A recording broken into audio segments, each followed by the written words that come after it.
Bismillahirrahmanirrahim. Assalamualaikum warahmatullahi wabarakatuh. Sebelumnya, perkenalkan nama saya Agnes Serti.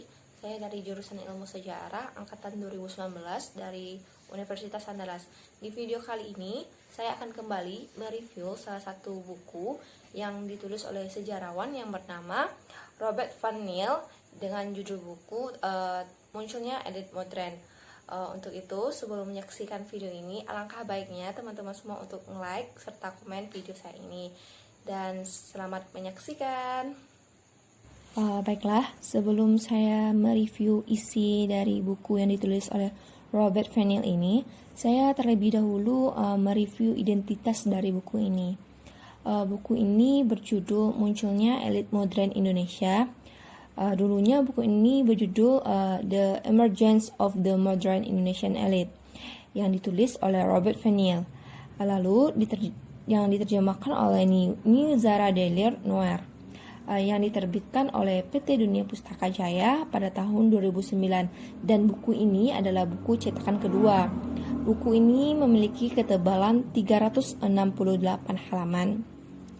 Mungkin hanya itu sedikit paparan identitas buku ini. Selanjutnya saya sedikit menjelaskan atau memberi identitas buku ini.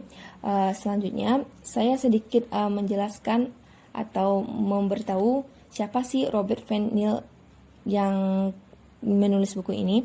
Robert Van Niel dikenal sebagai ilmuwan di bidang sejarah dalam konteks Asia Tenggara. Beliau banyak menulis tentang Indonesia, salah satunya elit Indonesia dan sistem tanam paksa di Jawa. Robert Van Niel meninggal pada 23 November 2011 pada usia 89 tahun. Buku ini lebih membahas tentang munculnya elit modern Indonesia yang memaparkan dan membahas pertumbuhan Indonesia pada masa 25 tahun pertama abad ini, baik dari segi masyarakatnya, akselerasi perubahan sosial, politik, dan pembaruannya, serta makin mantapnya peranan kaum pergerakan menuju cita-cita kemerdekaan. Pulau Jawa bagian kekuasaan Belanda pada tahun 1900 secara praktis berada dalam urusan tangan menteri, urusan jajahan yang menjalankan politik umum kolonial. Pada waktu itu, semua partai politik Belanda bersepakat untuk menggantinya menjadi politik kolonial yang berperi kemanusiaan. Sistem tanam paksa dijalankan namun kemudian gagal karena tekanan korupsi. Pada tahun 1900-an, politik penjajahan berubah menjadi politik etis karena dianggap lebih bisa diterima daripada sebelumnya. Orang Indonesia sendiri terbagi ke dalam dua golongan, yaitu petani dan priai. Pemerintahan Belanda lebih menunjukkan perhatiannya kepada pribumi dalam bidang pendidikan, meskipun golongan elit saja yang diizinkan sekolah pada masa itu. Pada Perang Dunia Pertama sangat mempengaruhi negeri induk dan koloni-koloninya. Hubungan Belanda dan Hindia Timur menjadi berkurang karena Inggris menjadi penguasa lautan kala itu, serta komunisme yang sama sekali tidak mengharapkan sesuatu dari pemerintahan. Komunisme berusaha mendapatkan dukungan dari partai politik atau dukungan dari pemerintahan politik pada masa itu. Nah, dengan kembalinya Simaon dari Rusia, partai ini mulai dibina kembali. Politik pemerintahannya cukup membangkitkan ketidakpuasan sehingga membuat kelompok-kelompok tertentu menerima doktrin dari komunis lebih daripada yang sudah-sudah. Tetapi pendukung utama komunis tetap datang dari unsur revolusioner di daerah perkotaan. Elit fungsional pada umumnya malahan tetap berada di dalam lingkungan hidup Indonesia, tetapi menerima pendidikan yang terbaik dari Barat. Ide yang ada adalah agar mereka bergerak ke atas, ke arah elit, dan agar elit pada gilirannya turun ke bawah pada masa itu. Jadi mengadakan hubungan dan membentuk sistesa budaya akan merangkum semua masyarakat Indonesia dan bukan semua penduduk Hindia Timur. Proses ini dimulai dengan adanya Dewan Kabupaten di suatu pihak dan perluasan otonomi desa di pihak lain. Sekali dimengerti bahwa kebijakan politik baru kolonial berlandaskan pengakuan atas dualisme.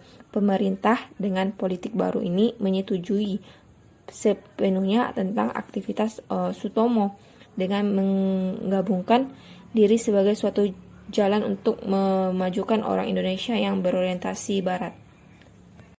Banyak pelajaran yang dapat kita ambil setelah membaca buku ini, dan ada beberapa hal yang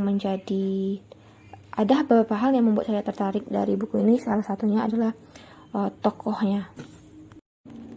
Salah satu tokoh yang saya suka dari buku ini yaitu bernama Dewes Docker. Beliau tidak hanya menyuarakan masyarakat dalam bidang jurnalistik, tetapi juga membuat konsep tentang persamaan gaji antara Eropa dan pribumi pada masa itu. Walaupun akhirnya ia dibuang pada tahun 1913. Baiklah, mungkin hanya itu sedikit paparan isi buku ini yang bisa saya sampaikan kepada teman-teman. Saran saya, karena saya mereview buku ini dalam bentuk PDF, saya merasa sedikit mengalami kesulitan ketika membacanya. Jadi saran saya kepada teman-teman ketika ingin membaca buku ini, lebih baik dalam bentuk cetakan, karena sudah banyak dalam bentuk cetakan yang dijual-jual di online shop dengan harga yang cukup terjangkau. Oke. Nah, mungkin hanya itu sedikit paparan review dari buku ini yang dapat saya sampaikan. Buku ini sangat saya recommended banget buat teman-teman baca, karena selagi untuk menambah ilmu pengetahuan. Oke, terima kasih telah menyaksikan video ini sampai selesai, dan saya ingatkan untuk like serta komen video ini. Semoga dengan menonton video ini teman-teman menjadi tertarik untuk membaca buku ini. Sekian dari saya undur diri. Assalamualaikum warahmatullahi wabarakatuh. Nah, mungkin hanya itu sedikit paparan review.